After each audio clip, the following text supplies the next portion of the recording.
just so happy.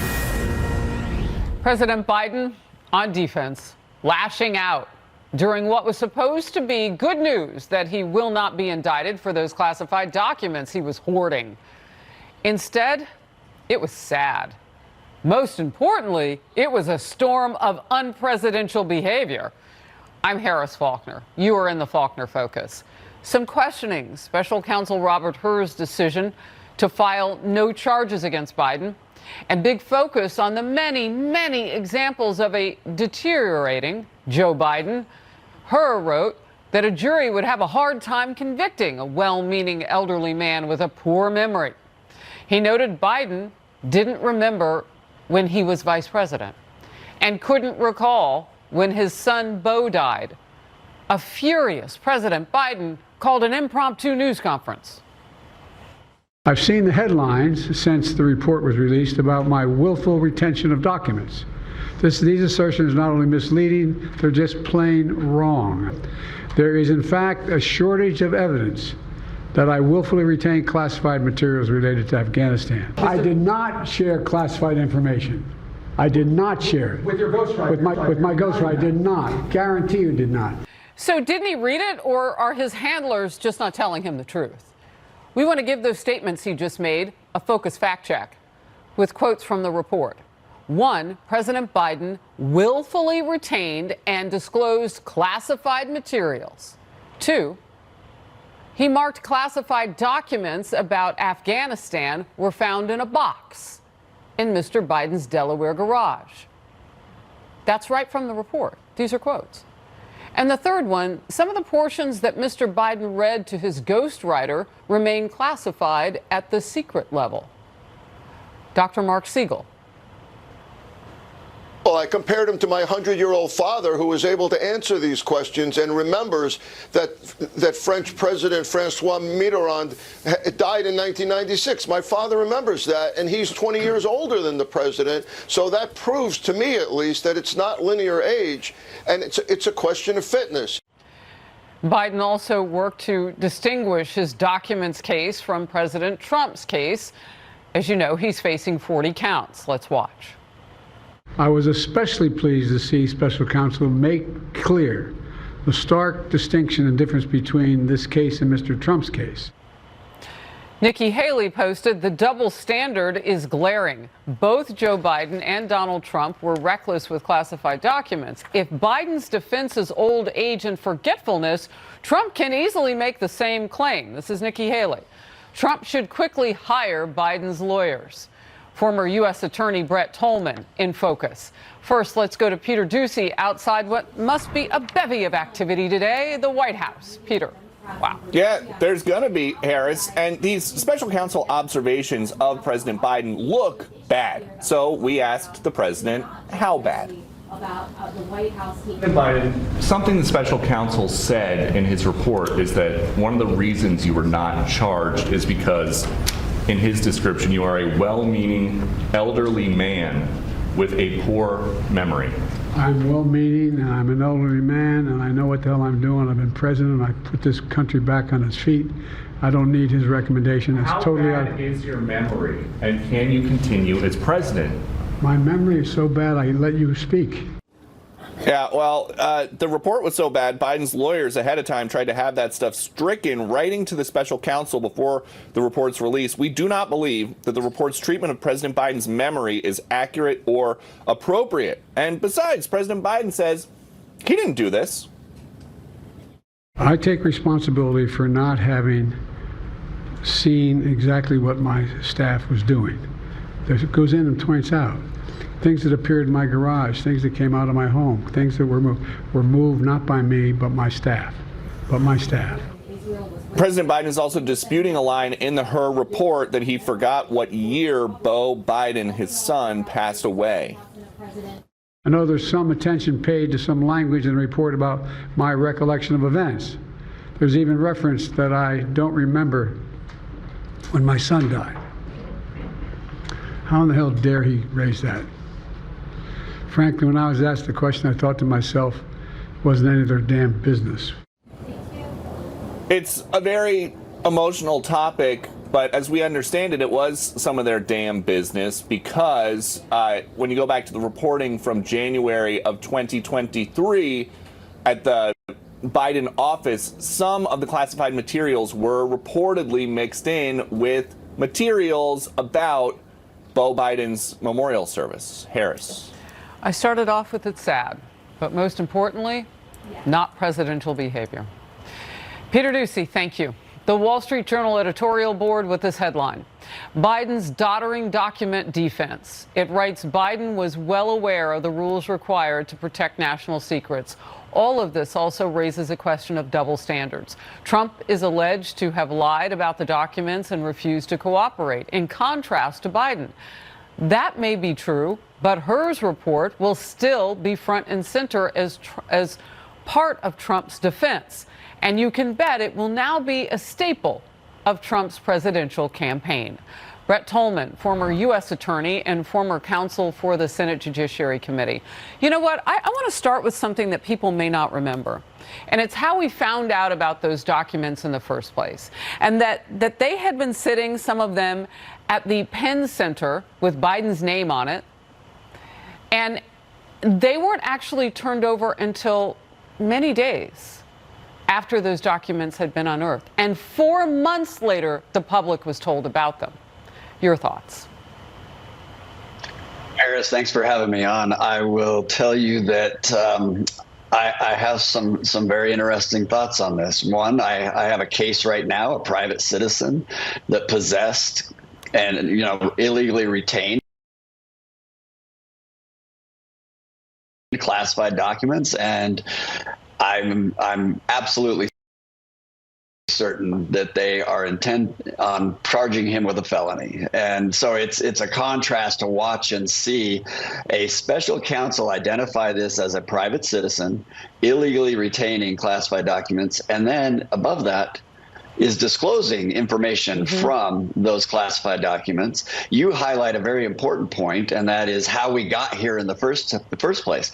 But let me make note of something that not a lot of people are talking about. Why did the special prosecutor make in his report these comments about Joe Biden's mental state?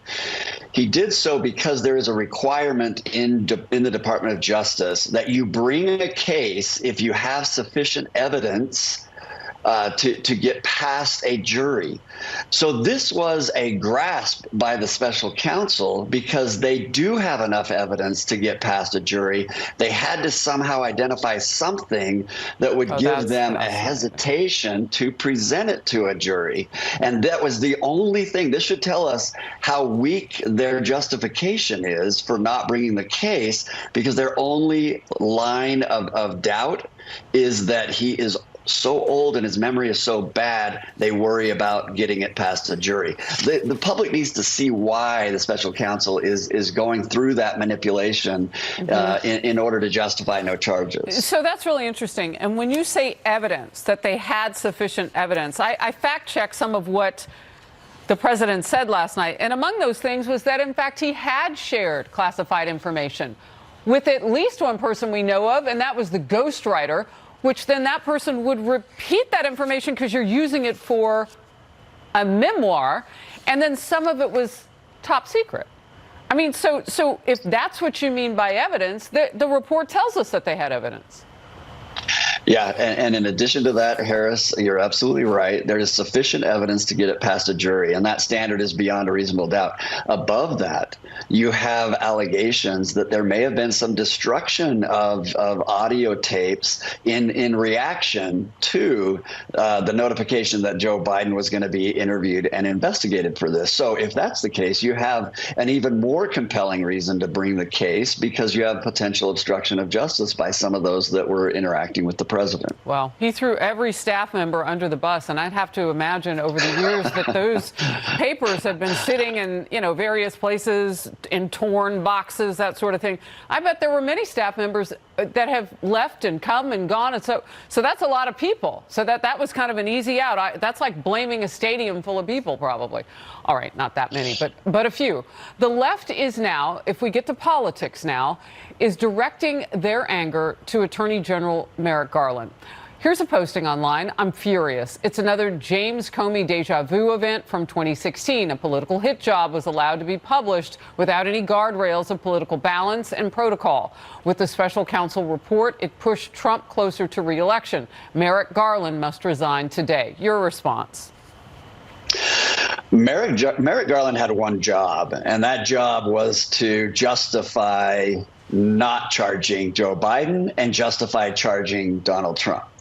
We don't agree with the analysis the Department of Justice has been using, but that was the one job, and it tells you how close a call this came with Joe Biden, that they had to rely on something that was going to also be damaging, but it really was their only card they could play was, we don't think he's competent to stand trial.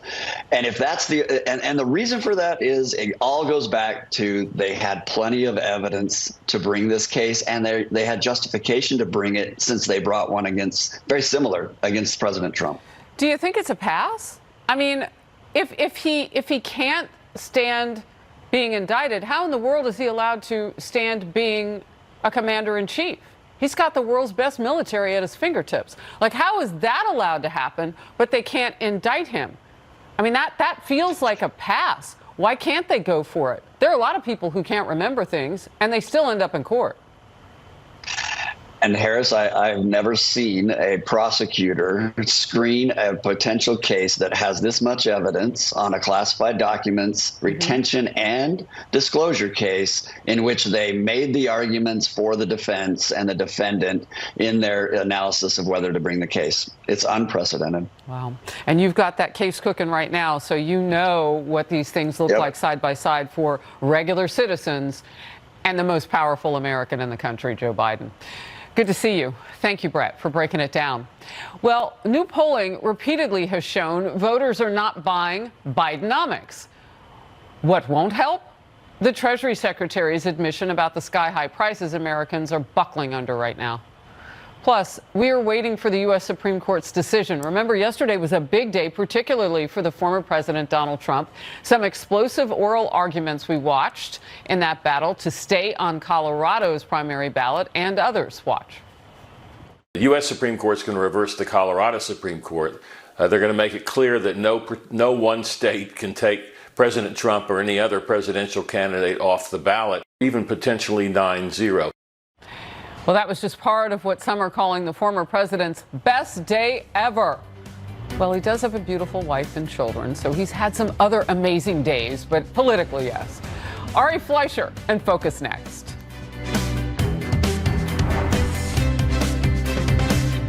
Waiting for the U.S. Supreme Court's decision in the Trump-Colorado ballot case after yesterday's extreme doubt on disqualifying Trump. The justices seem likely to direct Trump's critics back to the ballot box. Even the liberal justices. Not only for their own citizens, but for the rest of the nation. Why didn't they put the word president in the very enumerated list in Section 3? They were listing people that were barred, and president is not there. They were ineligible to hold office, but nevertheless they were put into that. No, we're talking about Section 3. Please don't change the hypothetical, okay? Please don't change the hypothetical. It'll come down to just a handful of states that are going to decide the presidential election. That's a pretty daunting consequence. Well, the nation's 45th president was optimistic. In watching the Supreme Court today, I thought it's a very beautiful process. I hope that democracy in this country will continue. The National Review called yesterday Trump's big day. Those U.S. Supreme Court arguments followed by the damaging Robert Hur report on President Biden and Trump's massive win in the Nevada caucuses. A good day. Ari Fleischer, Fox News contributor, former White House press secretary. Good to see you. All right. Can you just unpack it a little bit? The day for President Trump. Well, Joe Biden's strategy all along has been to hide in the basement, as he did in 2020, not become the issue in the campaign and let Trump become the issue.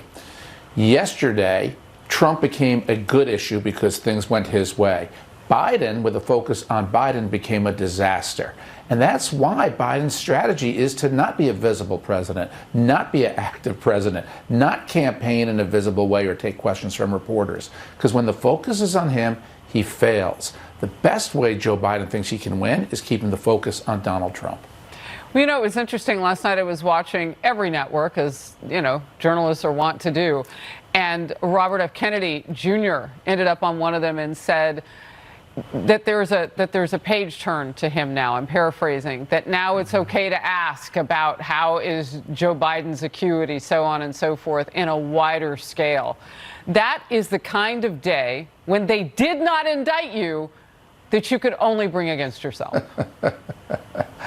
You know, I spent a little bit of time managing the White House press corps, and I loved it. And here's what I would do today if I were Donald Trump, given that disaster of Joe Biden last night and his inability to answer questions, and the way he lied when he said that he didn't willfully keep any classified information. Yeah. He didn't share any information with his ghostwriter. He lied to the press corps, and the press corps is hungry.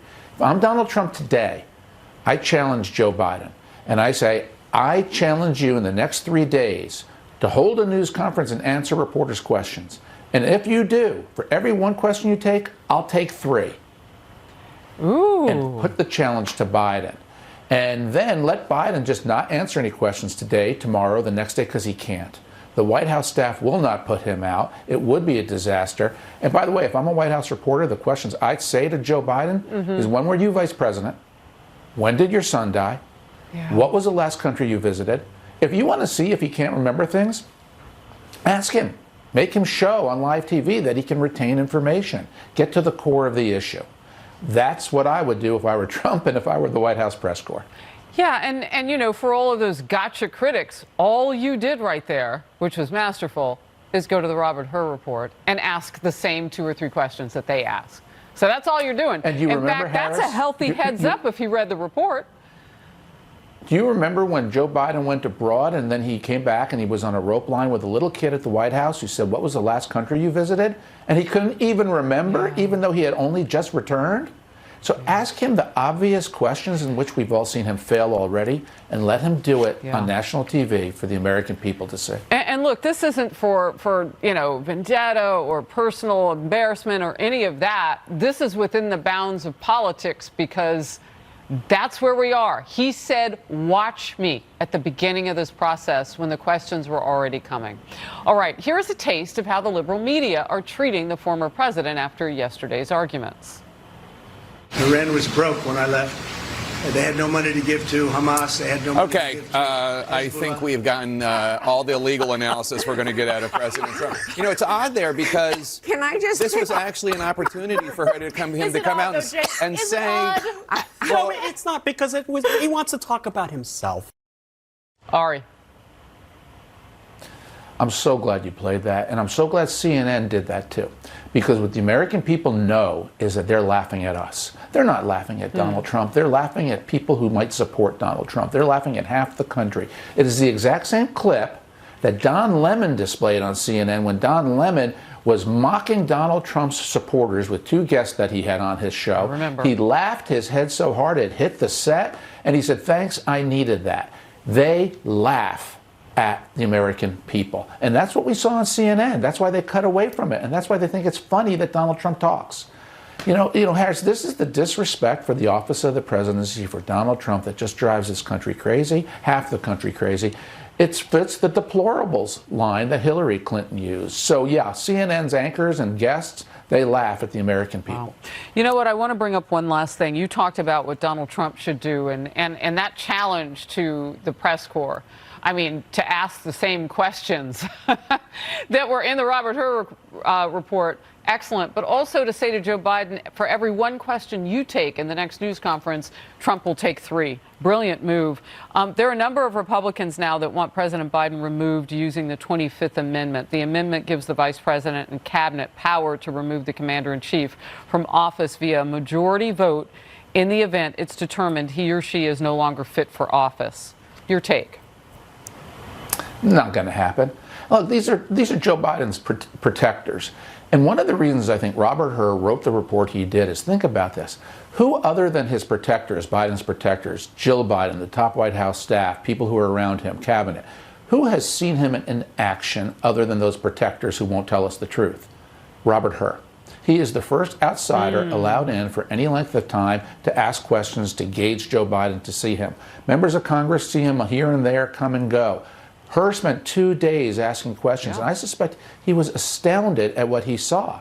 And that's why they keep him away from the press corps. You know, the job of the White House press corps is to pierce the White House's defenses and get to the core, the truth, the facts about what's going on. Robert Hur has been the only person allowed inside to see it. The rest of it is the White House protecting Joe Biden. And oddly, the president went there several times as if he were proud of those 5 hours that he spent, and they were filled with examples of things that didn't go well for him. All right, real quick on this. Senator John Kerry lighting up Treasury Secretary Janet Yellen at a hearing before the Senate Banking Committee. These high prices caused by Bidenomics are here to stay, aren't they? Well, the high prices were not caused by Bidenomics. I don't expect the level of prices to go down. Well, some prices will be higher than they were before the pandemic and will stay higher, but wages have risen considerably. You don't think we need to get these prices down? You think it's okay that bacon's up 20% under President Biden? Chicken's up 23.5%. Coffee's up 30%. Gas is up 44%. New cars and trucks are up 20% because people can't afford it. That's used cars because people can't afford a new car.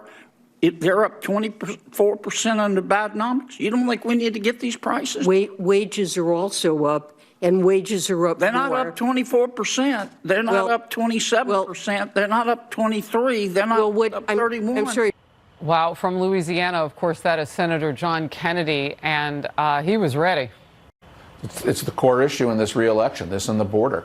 The American people aren't feeling it. You know, if you went grocery shopping and it cost you $50 4 years ago, and then $60, and then $65, and then $68, you know, it's not that inflation rate is going down. It's that the price of what you're paying keeps going up. And that's what the American people know and feel every time they go to a store. Well, look, and, you know, for Kennedy and others who are home with their constituents over the upcoming, you know, Passover and Easter break, it doesn't get any better automatically. We're too close to the election for them to try to hope that the American people will spend a few more holidays around their dinner tables and not feel this. Real quick last.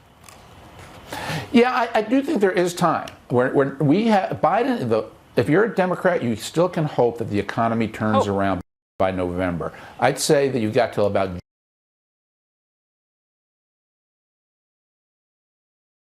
May still be very expensive to eat. Ari Fleischer, thank you. Great to have you in focus. The special counsel's report taken that topic to a new level.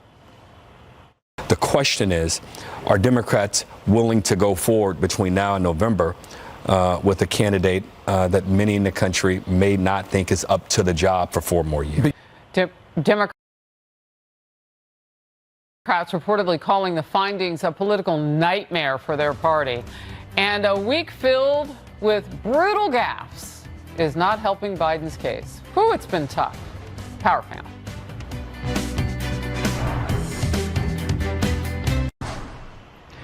President Biden may have dodged criminal charges over special counsel Robert Hur's classified documents report. However, the political implications are off the charts. A New York Times headline: the decision should have been an unequivocal legal exoneration. Instead, it was a political disaster. The New York Post front page: elderly man with a poor memory. The editorial board very blunt: special prosecutor's report proves Joe Biden is unfit to remain president. Even the liberal outlet The Atlantic, with a headline: Biden's age is now unavoidable. Joe Biden looks like he is turning into a statue of Joe Biden. One panicked Democratic lawmaker told NBC it's a nightmare. It weakens President Biden electorally. For Democrats, we're in a grim situation. Jono Caldwell, Fox News political analyst. David Carlucci, former New York senator. Gentlemen, great to see you. David, this is a tough spot for you to be in, but I come to you first because you're a Democrat. Your thoughts? Yeah, no, I think this is actually good news for President Biden. If you actually read the 388-page report, it clarifies and makes the distinction between what President Biden did and what President Trump did. And what President Trump did was he obfuscated officials. He lied. If we had an hour show, we could go into the whataboutism that you're doing. But what we're concentrating on right now is the political fallout of this. Right. Not what the report found. By the way, the president couldn't even get that right because he was found to have willfully retained classified documents, some of which were top secret. And so it look, showed I that he is appreciate not the aboutism, be proven but we guilty want to because go there's gonna be no to the case. political backlash. Did you see the news conference? Oh, I'm going to give you did. one more shot and then I'm moving on. Yeah, I did. And I the think political backlash is what to you? I don't think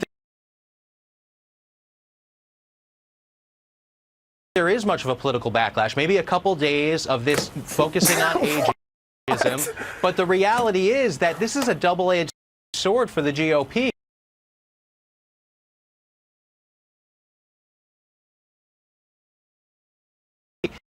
He can never admit a mistake, and I think that's proving its way to the American people. If you look at the day that each man had, oh my goodness, I don't know what you're looking through, but the pink lenses We're talking are about the beautiful. report, the 388-page report. Right. Yes, it talks about his memory, and it talks about some gaffes, but what they're saying is these are honest Harris, mistakes. may I, please? Yes, please, Jono. Please. Including you, David, that choose to come on this channel or any other channel to defend the president, ought to be ashamed of yourself. This is a very, very, very serious issue. And that special counsel's report says to me that if I owned a Popeye's chicken restaurant, Joe Biden wouldn't be up to the job to be a cashier there. This man has all of our lives in his hand. There's a war in the Middle East right now, which could turn into World War III. Who's there to make the decision? And he's there to make the decision, and he could possibly forget a detail and order his generals to do something to put our lives in jeopardy. We have an open border that terrorists are pouring through. We have drugs that are coming in. We are not in a situation where we can play games with the president of the United States. Not the right approach.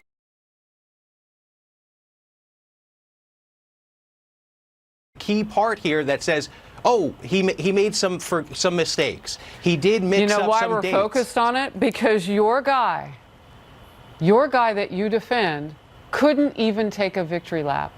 He couldn't do it. He doesn't know how to do it. He was pressed, not even in a hard way, by the reporters in that room, until, of course, he got into a back and forth, as he always does with Peter Doocy. But he was pressed just to, just take that victory lap, and he couldn't do it. He couldn't remember certain things even then. Sisi is not the president of Mexico. We all know that. Look, you can call it a gaffe, but it fits within the line of conversation that we're in. Disqualifying. This doesn't mean we cancel somebody because they mix up a few names. Let's just watch it, a lot. and then you can react. It is painful to watch. What this was about was, are there criminal charges? And I'm going to roll the tape. It is painful to watch. While defending his mental fitness last night, he seemed to confuse, again, two presidents. Watch. As you know, initially, the president of Mexico, Sisi, did not want to open up the gate to allow humanitarian material to get in. I talked to him. I convinced him to open the gate. This week, he said he discussed the 2021 Capitol riot with former German Chancellor Helmut Kohl. Kohl died in 2017. Biden told that story not once, not twice, but 3 separate times in the past week. On top of that, he actually met with the Chancellor, Angela Merkel, in 2021. So not only had the other gentleman died, the woman who then took the job he's met with since. Biden also claimed that he had a discussion, and of course, this is really what started some Democrat heads to kind of turn and watch. Those people like Mark Penn, who I know you know, worked in a former White House as a polling expert. 2021, it was a discussion with French President Mitterrand. who died in 1996. Couldn't have had a 2021 discussion with him. Even Trump bashing last night, host Stephen Colbert put Biden on blast. I think this could be proof that Joe Biden has the ability to communicate with the dead world leaders.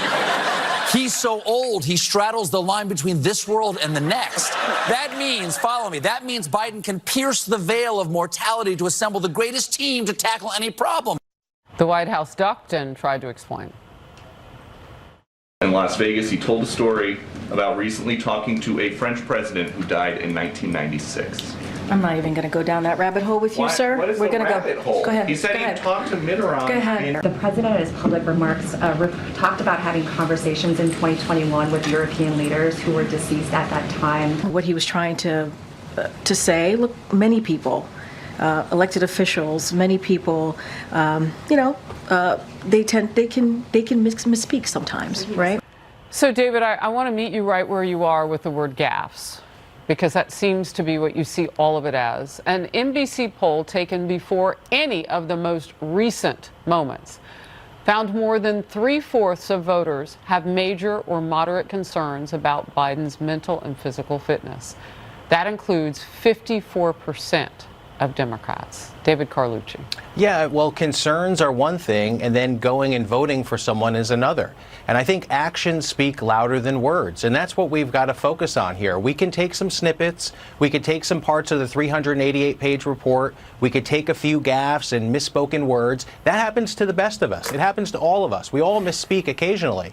And what matters is, what are you actually doing? Are you walking the walk? Or are you just talking? Are you talking more than you should? Well, are you were you comfortable with what he said he's doing with regard to Israel? He says Israel's response to a terror attack on October 7th. He was choosing his words very over carefully. The top. Are you comfortable with that as the foreign policy, telling our strongest ally in the Middle East? Because if you want to play the game of policy, he put some of that out there too. Are you okay with that? Is Israel over the top? Is that where you are? Well, no, I think he was choosing his words very carefully. Answer? But we have to look at this in the entirety of what the President Biden's administration is doing. He's making progress, and that's what matters. But I gave you one that was really important, and you disagreed with it. Well, no, Jono, do I agree with every single thing that President Biden does? I'm going to go to, that's a pretty important thing. Overall, yes. David, you should at least be honest enough with the American people. This is the #1 cable network in the country. A lot of people are watching you right now, and say, you know what? Maybe there's considerations that need to take place.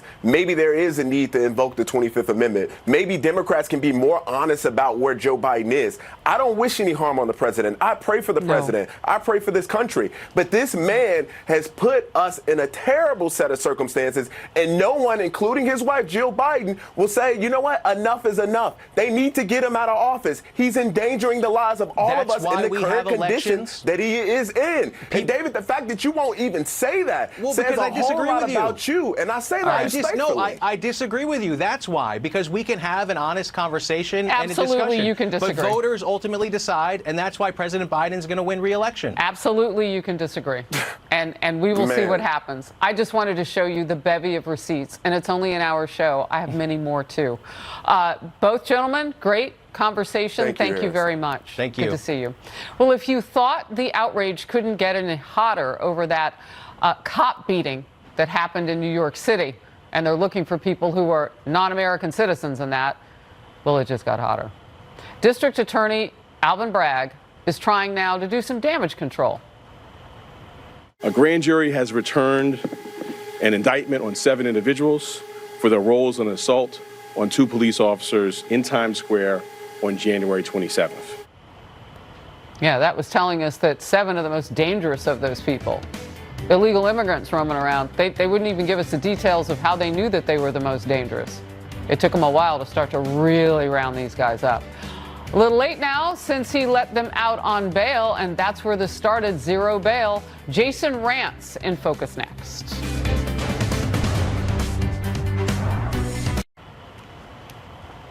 It took nearly 2 weeks for that to happen, and only one of those held on bail you saw flipping off cameras and paying people his way of showing some care, I guess, in New York City. Most of the suspects reportedly fled the state after a judge freed them with 0 bail. And all this time later, DA Bragg apparently feels like everybody else. This assault, as it did to many of you, sickened me and outraged me. We all rely on members of the NYPD every day, as I said, to keep us safe and to keep this the safest big city in America. Let me be clear, plain and simple, the behavior depicted, many of you seen, is despicable. Nate Foy for us in New York City. And Nate, all along, I've been wanting more information about when did these guys come into the country? Who are they? They're not American citizens. When are we going to get the details? Your guess is as good as mine, Harris. Of course, they'll need to show up to court for us to learn more information. But keep in mind, only one of these migrants involved in the attack is still locked up. And the new body cam video shows what he did as well as other migrants involved. Take a look. So this right here, we do know about this man, 24-year-old Yohenry Brito. He's at Rikers Island right now. Brito appears frustrated when the officer touches his yellow coat. The officer then moves him up against a building when Brito pushes back. Take a look here.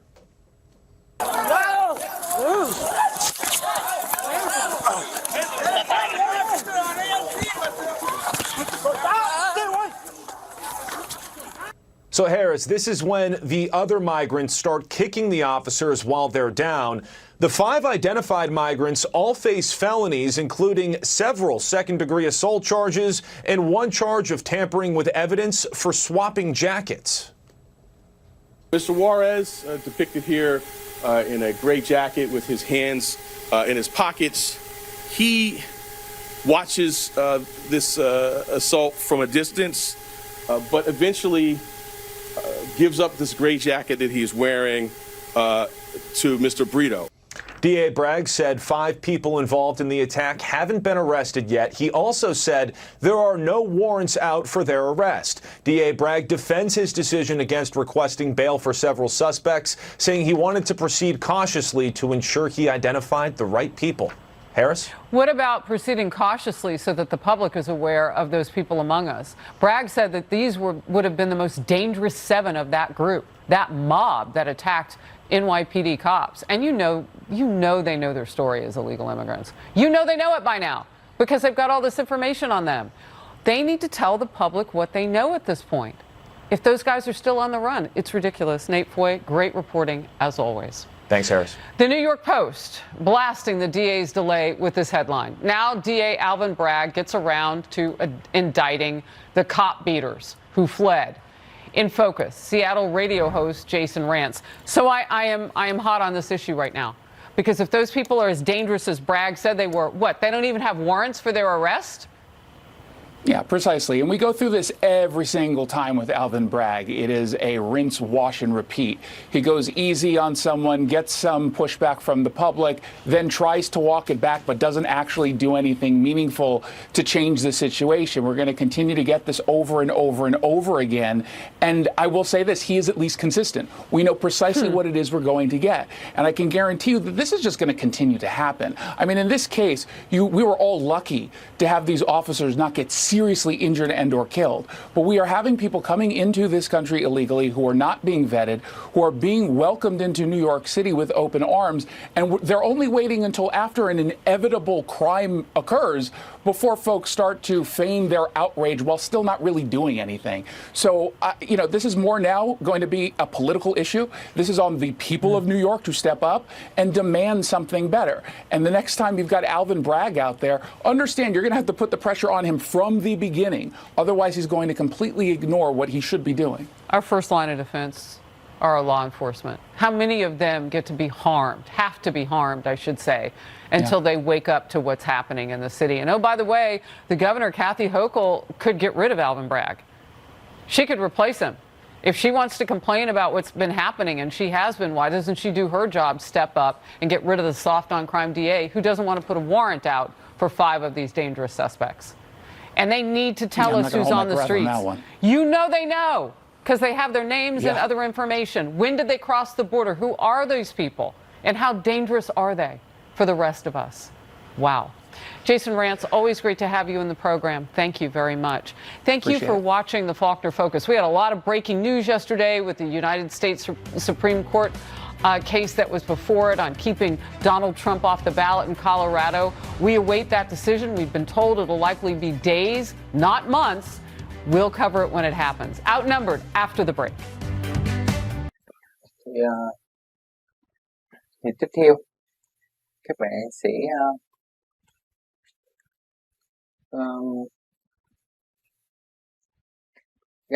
gấp ngược phần này vào trong.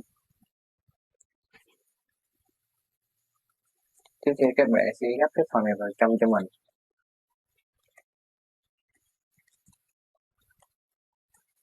Đây, như thế này.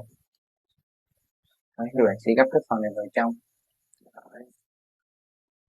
Sau đó thì các bạn sẽ gấp cái phần này xuống lại.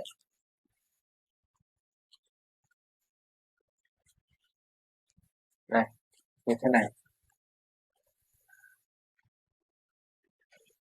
Tiếp theo thì các bạn sẽ gấp cái phần này lên trên. Đấy, gấp phần này lên trên. Sau đó là mình sẽ đẩy phần này vào luôn. Đây, như thế này. Đấy, các bạn sẽ đẩy nó vào như thế này cho mình. Rồi. Sau đó thì các bạn, tiếp theo thì các bạn sẽ lọc qua như bên này cho mình. Đây. Các bạn sẽ gấp cái phần này lên trên. Đó, như thế này. Đây, các bạn sẽ gấp lên như thế này. Sau đó các bạn mở ra, đẩy phần giấy lên. Sau đó là ép vào.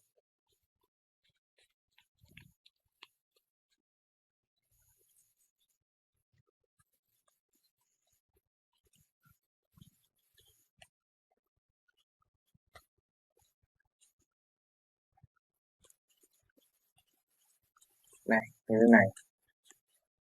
Mình sẽ ép vào như thế này cho mình.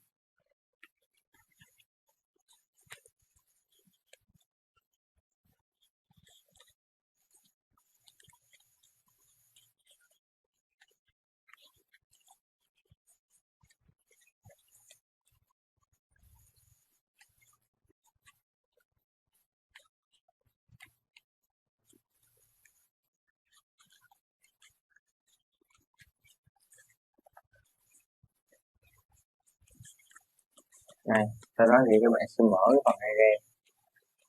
Rồi các bạn đẩy cái phần này về cho mình.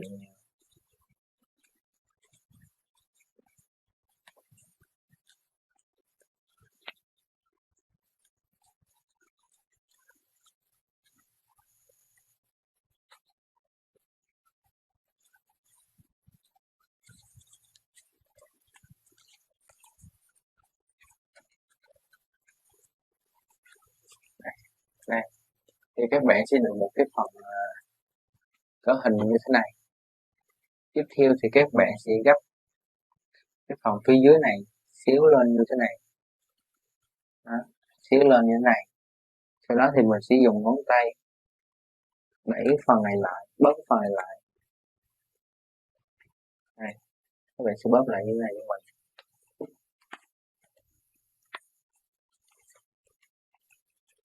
Đấy, sau đó các bạn gấp lại như thế này luôn.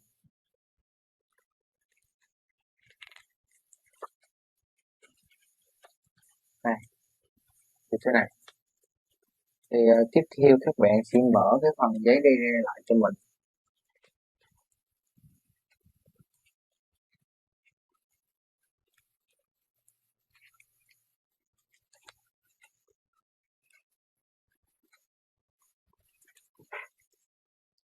Đây, thì các bạn sẽ mở cái phần giấy đây lại cho mình. Như này. Sau đó thì các bạn sẽ gấp ngược vào trong. Này, bạn sẽ gấp ngược vào.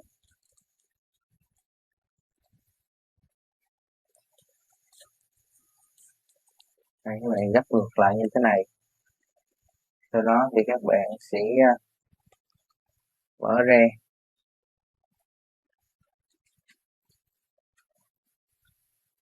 Đây, các bạn sẽ gấp vào như thế này. Sau đó thì các bạn sẽ kéo phần này xuống lại. Đó, các bạn sẽ gấp cái phần này xuống lại như thế này. Rồi các bạn sẽ lật qua phần này cho mình.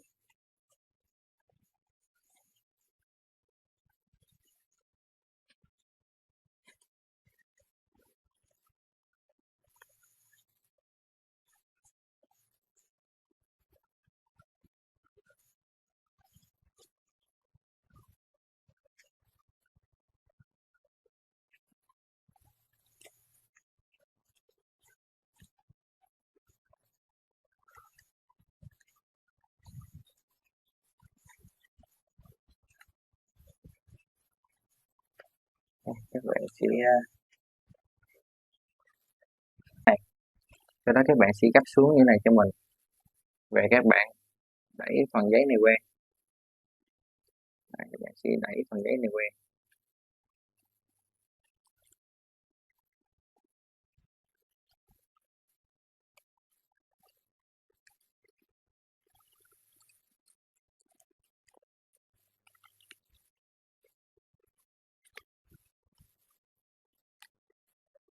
Đây, các bạn sẽ đẩy phần giấy này qua, về các bạn sẽ mở ra cái phần đặt trước